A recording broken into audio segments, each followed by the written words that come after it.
Olá, meu nome é Sônia Rabelo e neste vídeo eu vou falar sobre a propriedade urbana, dos direitos de construir e da sua outorga onerosa.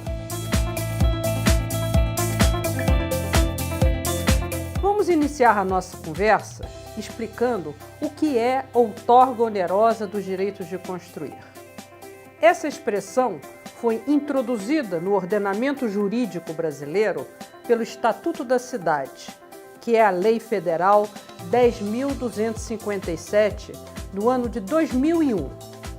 O termo outorga quer dizer entrega, deferimento.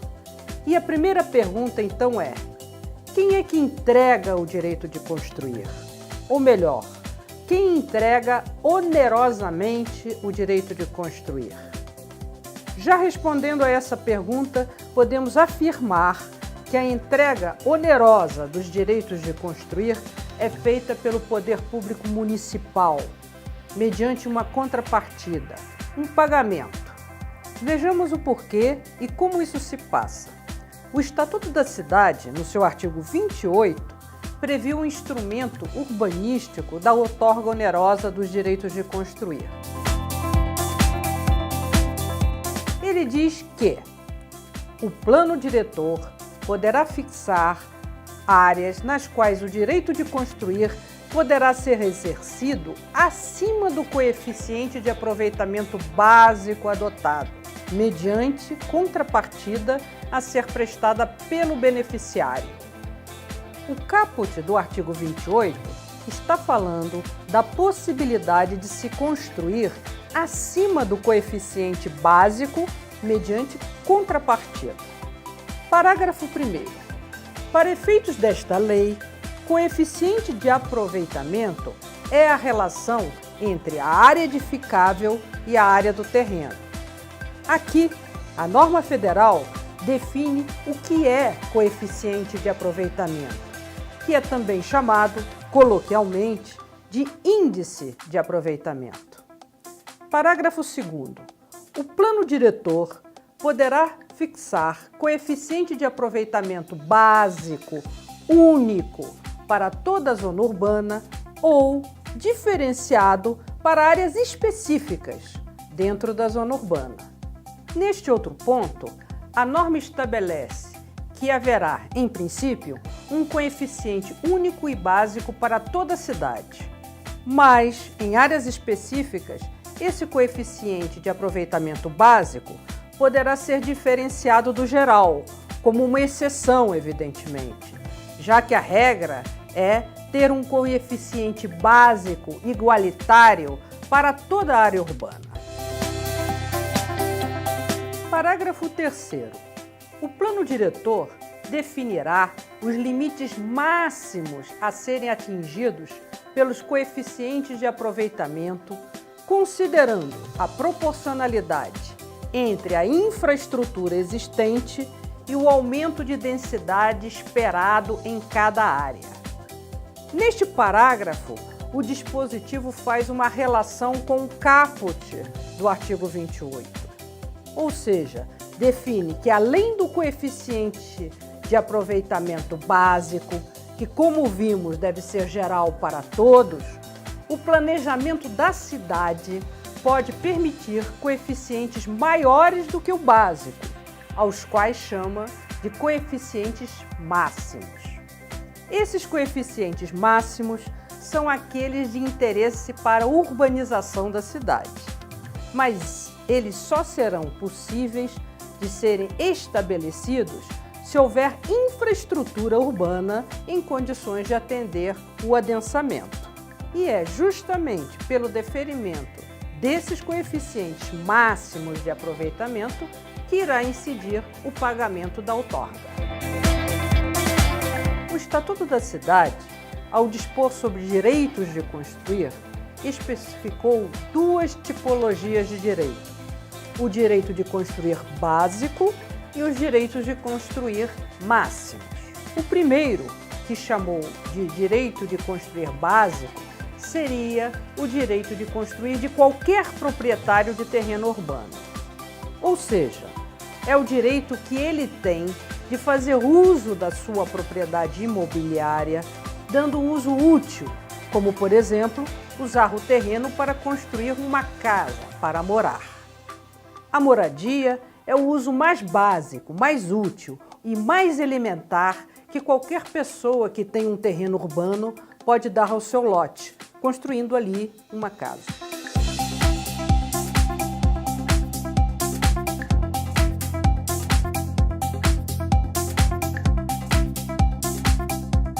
Já o segundo tipo de direito de construir, que o Estatuto da Cidade chamou de direitos de construir máximos, seriam aqueles que ultrapassam o direito de construir básico, comum a todos.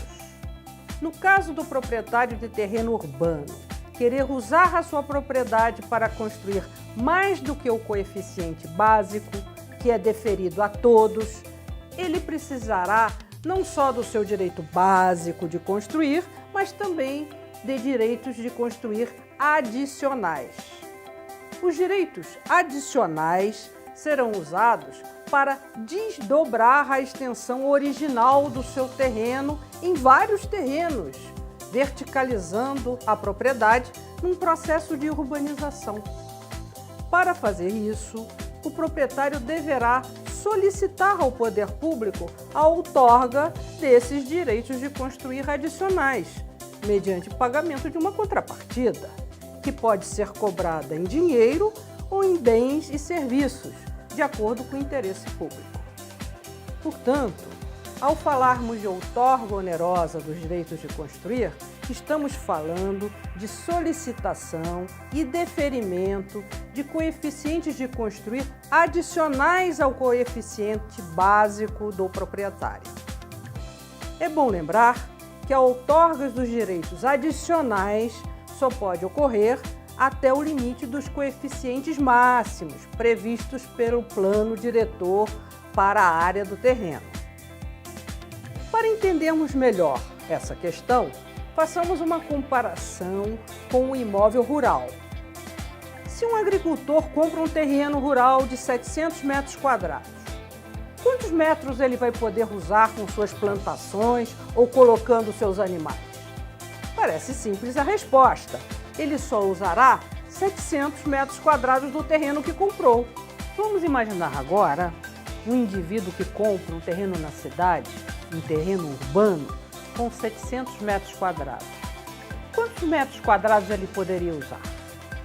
Os 700 metros quadrados que comprou para uso pessoal e exclusivo, certo?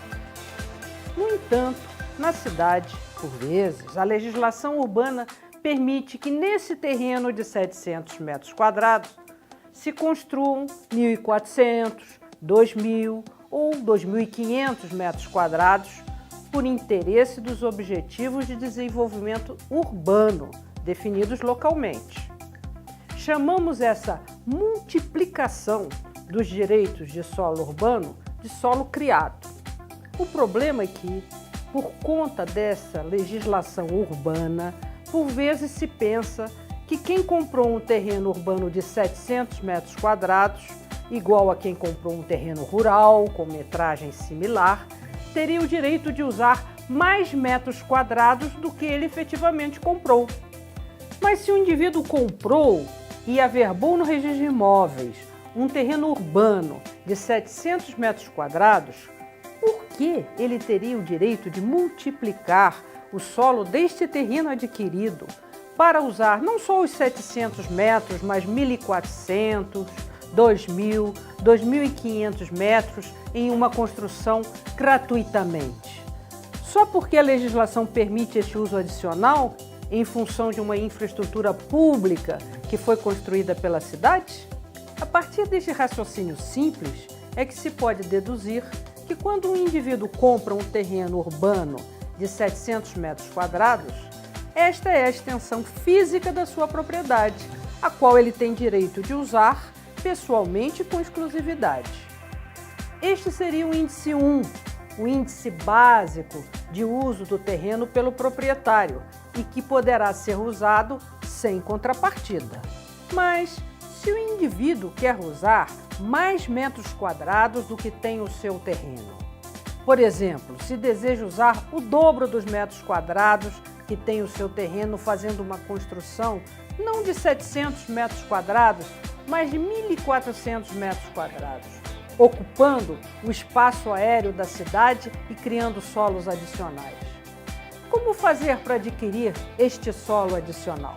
A resposta é simples. Ele adquire esse direito de construir adicional à extensão original do seu terreno junto ao poder público, pagando uma contrapartida, que o Estatuto da Cidade chamou de outorga onerosa dos direitos máximos de construir.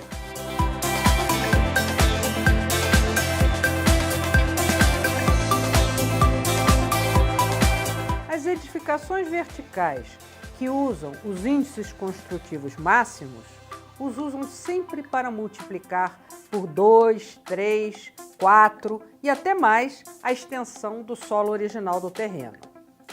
Ou seja, esses índices urbanísticos máximos multiplicam a extensão original do solo físico da propriedade imobiliária urbana e são previsões para o crescimento das cidades, feitas no planejamento urbano.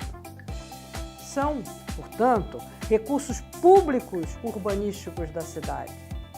Esses coeficientes máximos de construir, como podemos ver, fazem parte do Plano Público de Urbanização da cidade, plano este aprovado por leis públicas municipais, a partir da sua lei mais importante, que é o Plano Diretor. Deste modo, por serem criações do poder público, os índices construtivos máximos são recursos urbanísticos públicos e, ao mesmo tempo, são os insumos necessários à atividade econômica da indústria e do comércio imobiliário, que podem ser adquiridos mediante o pagamento por aqueles que tiverem o interesse de fazer uso dos mesmos. A outorga onerosa dos direitos de construir, portanto, só será cobrada quando há, na cidade, a combinação de dois fatores. A existência de uma permissão de edificação dada pelo plano de urbanização da cidade para construir além do coeficiente básico, isto é, que haja coeficientes máximos fixados considerando a infraestrutura pública em determinada área. E B. Existência de interesse do proprietário em usar o seu imóvel para construir além dos metros quadrados do terreno registrados na matrícula do imóvel. Com isso em mente, é fácil entender por que o Estatuto da Cidade criou esse instrumento. Ou seja, à medida que as cidades foram crescendo, em altura e em densificação, facilitadas pela tecnologia da construção, as áreas dentro da cidade foram se diferenciando, já que em nem toda a área da cidade se pode construir tudo que se quer. Se todos os proprietários de terrenos pudessem construir prédios da altura que quisessem, com 20, 30 e até 50 pisos, as cidades seriam inviáveis de se viver, insuportáveis. Por isso é que os planos públicos de urbanização passaram a estabelecer as áreas onde se poderia construir de forma mais densificada, outras onde a densificação seria menor e ainda outras onde não se pode densificar nem um pouquinho, como nas áreas de preservação cultural ou ambiental.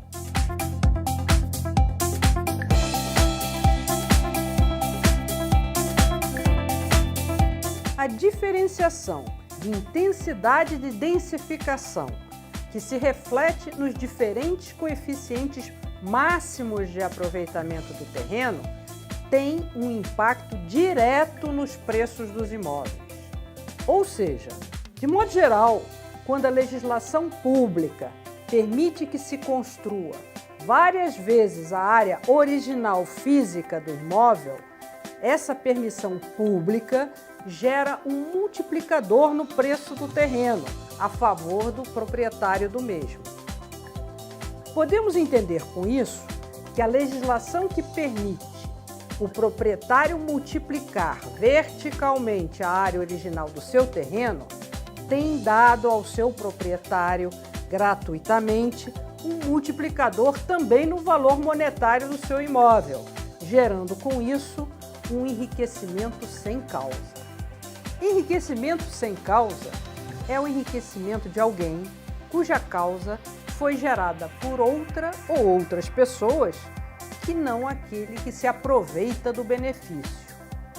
Ora, se é a lei urbanística, pelos coeficientes máximos de aproveitamento, que gera este aumento do valor monetário do imóvel, não é justo que o proprietário se aproprie desta valorização monetária que ele não deu causa. A proibição do enriquecimento sem causa é um princípio geral do direito, hoje materializado no artigo 886 do Código Civil Brasileiro, que diz que aquele que sem justa causa se enriquecer à custa de outrem será obrigado a restituir o indevidamente auferido, feita a atualização dos valores monetários. É por isso que a cobrança da contrapartida pelo deferimento pelo poder público dos coeficientes máximos de aproveitamento de um terreno é um dever do poder público, não só para evitar o enriquecimento sem causa gerado pelos recursos públicos urbanísticos, como também para estabelecer uma justiça urbanística, a partir do princípio da equidade entre os proprietários de terreno. A equidade urbanística entre os proprietários de terrenos é também um princípio, uma diretriz urbanística de aplicação obrigatória pelo poder público. Essa diretriz está prevista no inciso 9º do artigo 2º do Estatuto da Cidade, que diz que a política urbana tem por objetivo ordenar o pleno desenvolvimento das funções sociais da cidade e da propriedade urbana, mediante diretrizes gerais como a justa distribuição dos benefícios e ônus decorrentes do processo de urbanização. Aliás, a igualdade de tratamento entre os cidadãos e a vedação do enriquecimento sem causa são diretrizes que decorrem dos princípios basilares do ordenamento jurídico brasileiro, que são os princípios fundamentais da justiça social, da isonomia e da impessoalidade. A observância desses princípios é obrigação do Estado. Por isso, não precisavam nem estar explicitados na lei para serem cumpridos. Enfim, após analisar todo este conteúdo, podemos concluir que o instrumento urbanístico da outorga onerosa dos direitos de construir nada mais é do que a forma de materialização dos fundamentos principiológicos da justiça social e da isonomia no urbanismo brasileiro. Um abraço e até a próxima!